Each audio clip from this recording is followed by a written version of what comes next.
आदाब, नमस्कार। परवीन न्यूज महानगर में आपके साथ शेख इफ्तिखार। 1 मई महाराष्ट्र दिन के अवसर पर और कामगार दिन के अवसर पर पालक मंत्री नवाब मलिक इन्होंने शुभकामनाएं देते हुए यहाँ पर जो जिला परभनी जिले में आकर उन्होंने जो झंडा फहराया, उसी के साथ साथ उन्हें संवाददाता सम्मेलन भी आयोजित किया और आयोजित संवाददाता सम्मेलन में उन्होंने कोविड-19 को लेकर ये बताया कि परभनी जिले को किसी तरीके का पैसा कम नहीं गिरने देंगे। उसी के साथ यहाँ पर जो वैक्सीन आ रही है, ये वैक्सीन भी यहाँ पूरी तरह से उपलब्ध है और कोई मरीजों को बेड के लिए भाग दौड़ करने की जरूरत नहीं पड़ेगी। लेकिन हम इस बात को लेकर जब संवाददाता सम्मेलन में एक सवाल किया गया और पूछा गया कि भाई यहाँ पर कितना पैसा आया हुआ है, इस पर मौन धारण किया गया कि भाई महानगर पालिका को कितना करोड़ दिया गया, जिला परिषद प्रशासन को कितना दिया गया और उसी के साथ साथ जो अन्य विभाग है उन विभागों को कितना पैसा दिया गया और उससे क्या क्या कारोबार हो रहे हैं और क्या काम किया जा रहा है और किस पर पैसा खर्चा किया जा रहा है, ये सब एक नजर के हिसाब से यानी कि एक मौन की तरह से खामोश रहा गया।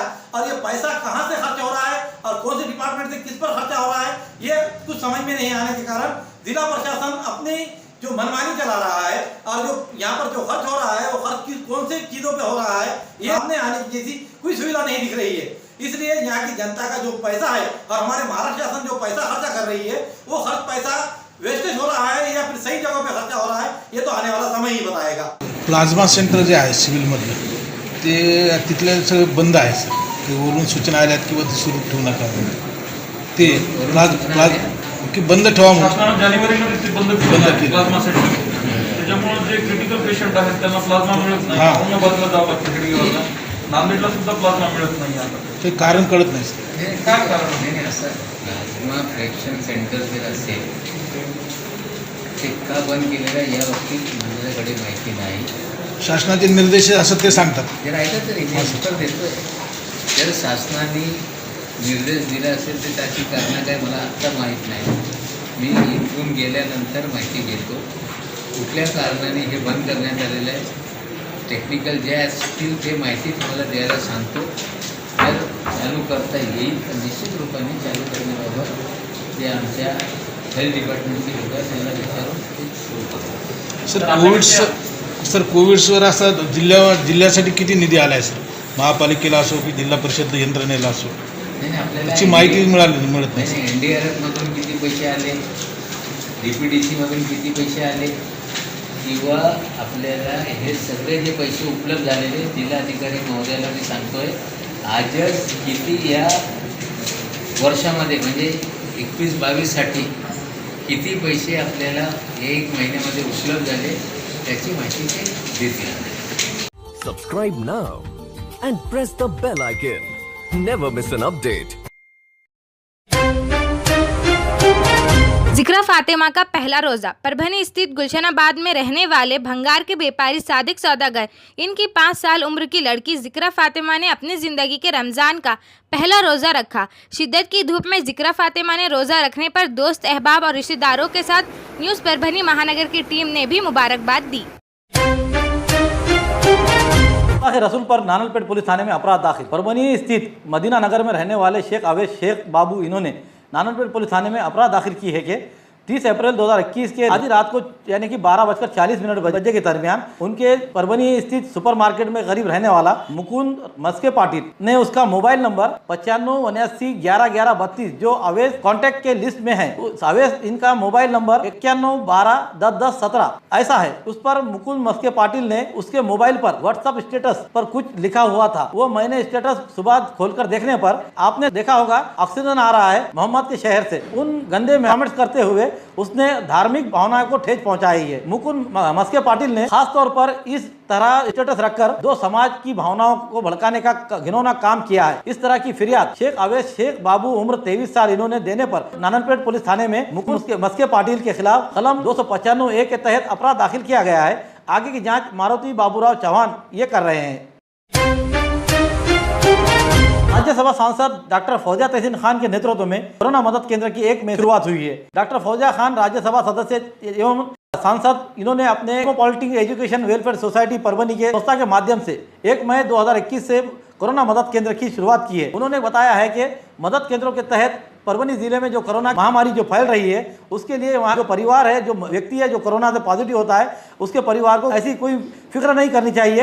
ये एक घातक रोग है, इसके लिए जो लैब टेस्टिंग है उसी की तरह टीकाकरण किया जा रहा है, जन जागृति करने का काम जो किया जा रहा है। उसी के साथ साथ कोरोना मदद केंद्र के द्वारा 2 मोबाइल नंबर भी उपलब्ध किए गए हैं, जो डॉक्टर फौजा तहसीन खान के नेतृत्व में ये 2 मोबाइल नंबर, जिसमें नंबर बताया गया है 930999550002, उसी के साथ 8830069204, ये 2 मोबाइल नंबर दिए गए हैं, जिसके ऊपर आप अपनी जो भी सुविधा है, जो परेशानी आ रही है, जो कोविड सेंटर में परेशानी आ रही है, जिसमें कि ऑक्सीजन, रेमडेसिविर इंजेक्शन की हो, या फिर किसी बेड के बारे में हो, या फिर अन्य मामले जो कि आपको जो तो वो सुविधा मिल रही है कोविड सेंटर से, उसके लिए इन दोनों नंबरों पर संपर्क करें। ये केंद्र सरकार सहकार्य करेंगे, ऐसा उन्होंने अपना एक निवेदन निकालते हुए नागरिकों को आह्वान किया है।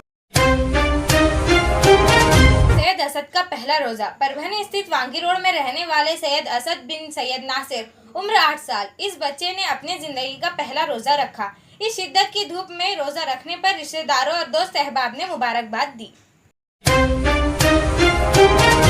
परभनी जिले में कोविड-19 और कोरोना के मरीजों ने हाहाकार मचाया, ऐसा जिला अधिकारी का मानना है।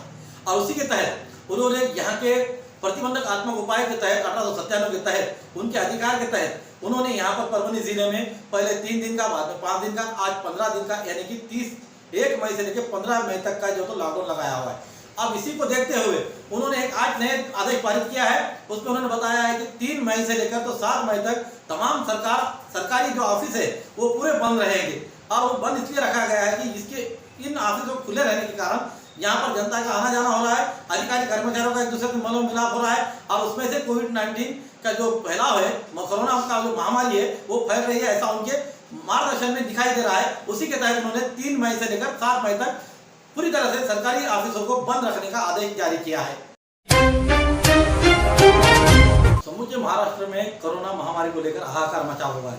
इसके लिए तमाम पॉलिटिकल लोग अपने अपने तरीके से कार्य कर रहे हैं। इसी को देखते हुए आज परभनी जिले के अंदर जो वायरल वीडियो चल रहा है, और इससे ये मामला सामने आ रहा है कि नासिक में यहाँ के विरोधी पक्ष नेता, यानी कि महाराष्ट्र के विरोधी पक्ष नेता देवेंद्र फडणवीस, ये देवेंद्र फडणवीस जब नासिक पहुंचे, नासिक रोड पर बेडको हॉस्पिटल में जब वहाँ गए उन्होंने कि मरीजों का क्या जायजा है, वहाँ जाने के बाद एक अजीब मंजर सामने आया कि हमने ये हालत देखी कि जो मुख्यमंत्री रहा हुआ है, आज माजी मुख्यमंत्री है, यानी पूर्व मुख्यमंत्री है, और एक विरोधी पक्ष नेता, महाराष्ट्र का खंबीर नेता, ये जब वहां पर अस्पताल में जाता है तो उसे किस नाम से पुकारा जाता है, ओ तरबूज। और वहां पुकारने के बाद उन्होंने किस तरह अपने पिछले पांव पर लड़कर निकलते हैं, ये मंजर देखने के बाद आम आदमी को ये समझ में आएगा कि पॉलिटिकल लोगों की जो हालत चल रही है, ये किस तरह चल रही है। आज हम देखेंगे कि हर ग्राम इलाके से लेकर तो मेट्रो सिटी में सब नेता सिर्फ अपने नाम को देखते हुए सेंटरों पर जाकर खाली मुंह बता रहे हैं, ना कि वहाँ के मरीजों को जो सुविधाएं पेश आ रही है वो किसी सुलझाने के लिए कोई तैयार नहीं है। सिर्फ अपने चेहरे पोशी बताकर, एक अपना फ्रेश मार्क बताकर, एक सोशल मीडिया पर किस तरह हम अपनी कौमी खिदमत कर रहे हैं ये बताने की कोशिश कर रहे हैं। ये देखकर जो चिड़ आई हुई थी, वहाँ जो गुस्सा आया हुआ था वहाँ के मरीजों को, उन्होंने झट हमारे यहाँ के विरोधी पक्ष नेता, महाराष्ट्र के विरोधी पक्ष नेता देवेंद्र जी फडणवीस को सीधा तरबूज कहकर पुकारा। और तरबूज पुकार कर उन्होंने जो पुकारा तो उसका जो रिएक्शन आया तो उन्होंने पिछले पांव पर लड़कर बाहर निकले। ये किस तरह निकले और कैसे निकले, ये हम आपको वीडियो आपके सामने बताते हैं जो वायरल हो रहा है। लेकिन अफसोसनाक बात यह है कि ये जनता सब जानती है, ये नेताएं जो समझ रहे हैं कि हम आज मरीजों को सिर्फ जाकर वहाँ के उनको जो तो हम बताकर, हमारा मुंह बताकर जो तो हमारी वाहवाही लूटेंगे। लेकिन अब जनता ये समझ चुकी है कि जब विरोधी पक्ष नेता को जब ये आवाज देकर बुला सकती है तो यहाँ के विधायक, सांसद जो अपने खाली मुंह पोशी कर आ रहे हैं, ये भी आप इससे आगाह हो जाए और होशियार हो जाए कि जो मरीज को जो चीज नहीं मिल रही है वो दिलाने की कोशिश करे, क्योंकि जनता ने आपको चुन कर दिया है ये कामों के लिए ही। और वो काम अगर से आप नहीं कर सकते तो आप अपनी कुर्सी को सही तरीके से संभाल नहीं रहे हैं, इसके साथ नाइंसाफी कर रहे हैं। ये जनता के लिए रोज जम रहा है, ये रोज उनका फैलने से पहले और व्यक्ति ने और जो काम कर रहे हैं एनजीओ के लोग जो अपने तरीके से काम कर जो अनाज पहुंचा रहे हैं। लेकिन यहाँ पर कुछ लोग ऐसे हैं कि अपने पॉलिटिकल का इस्तेमाल करते हुए गवर्नमेंट का काम ले रहे हैं, जो अनाज बांटने का काम है, जो खाना खिलाने का काम है, वो टेंडर ले रहे हैं और ऐसा बता रहे हैं जैसा कि दानशुभ काम कर रहे हैं। तो इन लोगों को भी अब आगाह होना चाहिए कि जो एक विरोधी पक्ष नेता महाराष्ट्र के जब यहाँ के मरीज इस आवाज से बुलक देकर कह देंगे तरबूज, तो आप लगाइए कि आपको किस नाम से पुकारेंगे। उस नाम के टोपन नाम आपको आने तक आप सही काम करें और जनता के सही काम में आए। न्यूज परभनी महानगर की ओर से हम ये संदेश आपको दे रहे हैं कि अब वो नेताएं आगा हो जाए और सतर्क हो जाए, जो अपना मुंह पोशी कर रहे हैं उनके लिए हमारा ये संदेश है।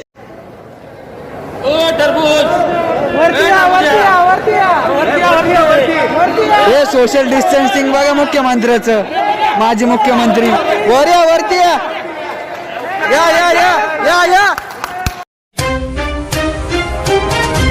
आज 1 मई के रोज पालक मंत्री नवाब मलिक का परभनी जिले में दौरा रहा, जिसमें उन्होंने जिला कलेक्टर ऑफिस में ही झंडा वंदन करते हुए, झंडा फहराते हुए अपनी जो आगे की प्रक्रिया है उसमें खरीफ हंगाम और कोविड-19 को लेकर 2 मीटिंगें ली गई। इस दरमियान यहाँ के जो खरीफ हंगाम जो किसानों के लिए जो इतना मुहैया कराया जाता है, इस मामले में हमको अफसोसनाक बात ये दिखाई दी कि 2 ही विधायकों के अलावा कोई विधायक और कोई सांसद दिखाई नहीं दिया। ये मीटिंग इतनी बड़ी थी कि जिसमें किसानों के लिए कई अहम मुद्दे थे, जो कि खाद का मामला है, सोयाबीन का मामला हो, कपास का मामला हो, आया हुआ खरीफ हंगाम है जो खरीफ, उसके लिए ये नियोजन मीटिंग ली गई थी। इसमें सब तमाम अधिकारी दिखाई दिए और उसी के साथ साथ यहाँ के विकास विमुख विधायक डॉक्टर राहुल पाटिल, उसी के साथ साथ जिंतूर विधानसभा के विधायक मेघना दीदी बोर्डीकर, ये भी साथ में थे। लेकिन अफसोस बात यह कि दूसरे विधायक यहाँ पर नादारत दिखाई दिए, उसी के साथ साथ सांसद भी यहाँ के नादारत दिखाई दिए। क्या उन्हें किसानों से लगाव नहीं है? ऐसा एक सवाल यहाँ पर खड़ा हुआ है।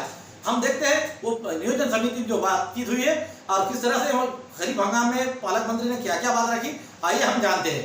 आज 1 मई के रोज भारत दिन के अवसर पर और कामगार दिन के अवसर पर पालक मंत्री नवाब मलिक का इनका दौरा परभनी जिले में रहा। उन्होंने पहले अधिकारियों की अपनी बैठक लेते हुए कोविड-19 के ताल्लुक से और खरीफ हंगाम को लेकर इस बैठक लेने के बाद संवाददाता सम्मेलन का आयोजन किया गया। इस समय संवाददाता सम्मेलन में पालक मंत्री नवाब मलिक के साथ यहाँ के विकास विमुख विधायक डॉक्टर राहुल पाटिल, कलेक्टर दीपक मुंगड़ीकर, उप निवासी जिलाधिकारी महेश वड़तकर और एसपी जयंत मीना और महानगर पालिका के आयुक्त देवीदास पवार ये मौजूद थे। यहाँ पर जब संवाददाता सम्मेलन लिया गया उसमें उन्होंने बताया, पालक मंत्री ने यह कहा कि यहाँ के जिले के लिए कोविड-19 की कोई भी चीज़ के लिए कोई चीज़ की कमी नहीं गिरेगी, जिसमें वैक्सीन को बताया गया, बेड को लेकर बताया गया और ये भी बात बताई गई कि तालुका लेवल पर हर जगहों पर जो बेड की जो सुविधा है 50 से बढ़ाकर ज़्यादा की जाएगी, इसके लिए भी नियोजन बनाया गया। और उसी के साथ साथ कृषि उत्पन्न बाजार समिति, जिसमें पाथरी और मानव के साथ साथ जिंतूर और सेलू में भी एक कोविड सेंटर बनाकर वहां पर उनको नियोजित किया जाएगा। इस तरह के जो कृषि उत्पन्न बाजार समिति है वो समितियां आगे आकर ये काम करे और उसके जो समितियां हैं कृषि उत्पन्न बाजार समिति की, उसमें पाथरी और मानव ने आगे बढ़ चढ़कर काम करने की बात करते हुए अब आने वाले दिनों में जिंतूर और सेलू के लिए भी ये काम किया जाएगा। इस तरह से पालक मंत्री ने यह बताया। और उसी के साथ साथ यहाँ पर जो खर्च है वो खर्च को भी कम नहीं किया जाएगा, उसके लिए कितना मुआवजा लग रहा है इस पर या तो यहाँ पर प्रशासन पूरी तरह से सज्ज है। यहाँ की वैक्सीन है, जो वैक्सीन कितनी आएगी इसके ऊपर उन्होंने अभी भी मौन रखते हुए बताया कि वैक्सीन अगर से हम जारी बताएंगे तो लोग यहाँ पर ज़्यादा मांग करेंगे, लेकिन जिसे लगना है उसे लगाई जाएगी और वो यहाँ के जिला प्रशासन यानी जिला अधिकारी से भी संपर्क कर सकते हैं। और उसके लिए यहाँ पर एक अफसोसनाक बात ये रही कि जो प्रशासन जो जानकारी देता है तो जानकारी अधिकारी ही यहाँ मौजूद नहीं होने के कारण नवाब मलिक पालक मंत्री ने यह कहा कि यहाँ के जो पत्रकार है उन पत्रकारों में से 2 पत्रकारों को चुनकर ये जो तो जानकारी की प्रेस नोट जो तो जारी की जाए। अब इस पर जिलाधिकारी कब तक नियोजन करते हैं यह आने वाला समय ही बताएगा।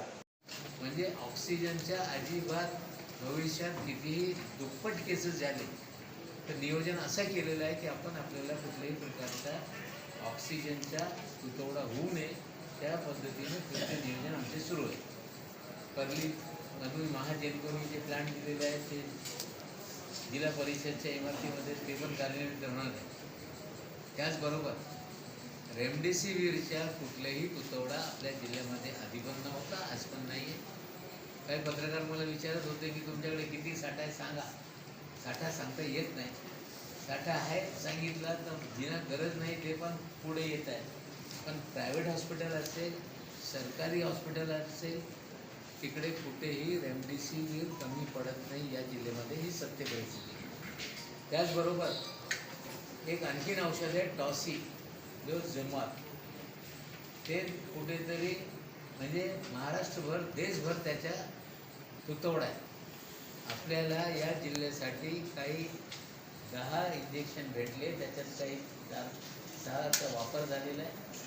जिथे गरजा असेल तिकडे ते पण देण्याची तयारी, म्हणजे गव्हर्नमेंट हॉस्पिटलमध्ये पण मोफत देण्याची तयारी आहे। त्याची किंमत 30,000 असते, म्हणजे आपल्या या जिल्ह्यामध्ये जर एखादा पेशंट क्रिटिकल झाला आणि टॉसिलझुमॅब देऊन त्याचे प्राण वाचवण्यासाठी एखादी परिस्थिती असेल, ते पण औषध आपण मागून घेतलेलं आहे. डॉक्टर साहेब देतील. आणखीन आपण प्रयत्नशील आहोत की ते पण औषधं त्यासाठी आपण करू. हे कोविडची सगळी तयारी जी आहे, जी परिस्थिती आहे, हे सगळं आपल्याला माहीत असताना दुसरा या सगळ्या कोविड सेंटरमध्ये एंटरटेनमेंटसाठी टेलिव्हिजन लावण्याचा आपण आदेश दिलेला आहे. ठिकठिकाणी टेलिव्हिजन लावले पाहिजे. म्हणजे म्हणजे सर्व ठिकाणी संपूर्ण ग्रामीण भागात असेल, टेलिव्हिजन असतील, कॅरम बोर्ड, दुसरे काही करमणूकसाठी काही साहित्य असेल ते पण देण्याचं आपण ऑर्डर दिलेलं आहे. अच्छा, लसीकरणचा जो विषय आता आहे संपूर्ण देशामध्ये 60 नंतर 45 वयोगटाचा निर्णय झाला. केंद्र सरकार तो आपल्याला पुरवतो आहे आणि त्याचा पुरवठा कमी असताना तो टार्गेट आपला अचीव होत नाही.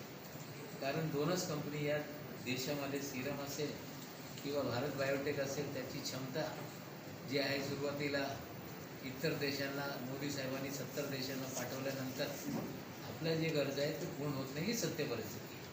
आता जसं जसं हे आपल्याला उपलब्ध होत आहे त्या पद्धतीने टार्गेट अचीव करण्याचा निर्णय आम्ही घेतलेलाच आहे.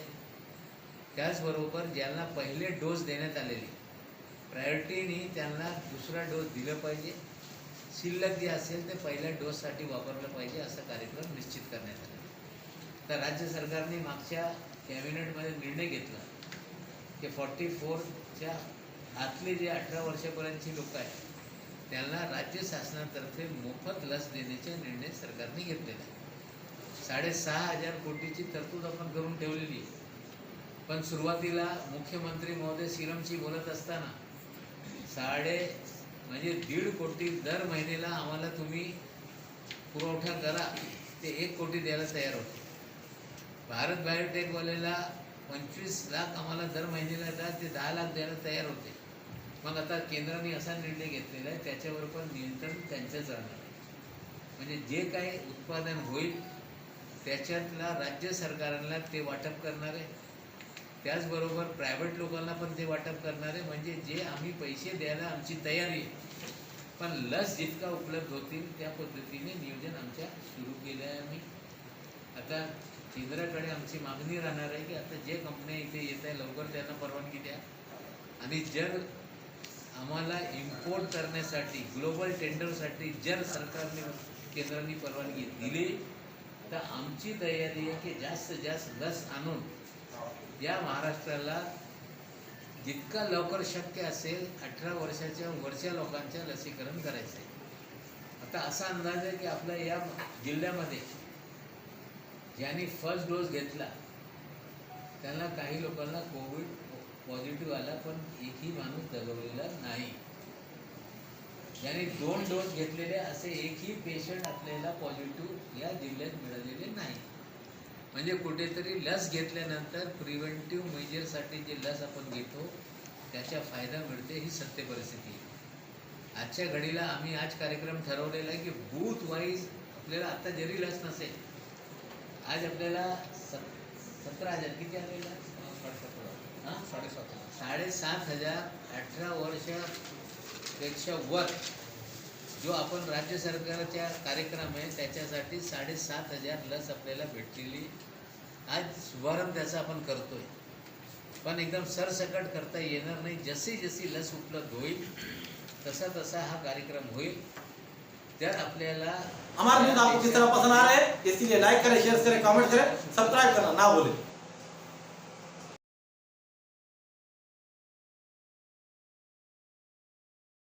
Subscribe now and press the bell icon. Never miss an update.